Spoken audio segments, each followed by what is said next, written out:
রাজধানী ঢাকায় এবং আশেপাশের অঞ্চলে আজ দিনের প্রথমার্ধে হালকা বৃষ্টির সম্ভাবনা রয়েছে। একই সাথে আকাশ আজ আংশিক মেঘলাও থাকতে পারে।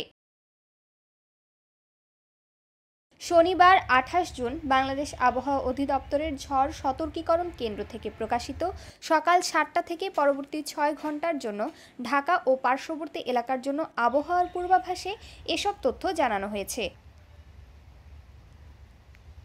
এতে বলা হয়েছে, এ সময়ে দক্ষিণ ও দক্ষিণ-পূর্ব দিক থেকে ঘন্টায় ১০ থেকে ১৫ কিলোমিটার গতিতে বাতাস বয়ে যেতে পারে। এছাড়া দিনের তাপমাত্রাও সাধারণভাবে অপরিবর্তিত থাকতে পারে। পূর্বাভাসে আরও জানানো হয়েছে, আজ সকাল ৬টায় ঢাকায় তাপমাত্রা ছিল ২৮.১ ডিগ্রি সেলসিয়াস, বাতাসে আর্দ্রতার পরিমাণ ছিল ৮৩%। আর গতকাল ঢাকায় সর্বোচ্চ তাপমাত্রা ছিল ৩৩.০ ডিগ্রি সেলসিয়াস এবং আজকের সর্বনিম্ন তাপমাত্রা ২৮.০ ডিগ্রি সেলসিয়াস রেকর্ড করা হয়েছে।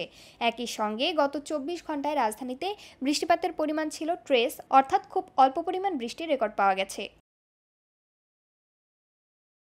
অন্যদিকে শুক্রবার ২৮ জুন রাতে আবহাওয়া অধিদপ্তর জানিয়েছে, খুলনা, বরিশাল ও চট্টগ্রাম বিভাগের অধিকাংশ জায়গায় এবং রংপুর, রাজশাহী, ঢাকা, ময়মনসিংহ ও সিলেট বিভাগের অনেক জায়গায় অস্থায়ীভাবে দমকা হাওয়াসহ বিদ্যুৎ চমকানো বা হালকা থেকে মাঝারি ধরনের বৃষ্টি অথবা বজ্রসহ বৃষ্টি হতে পারে।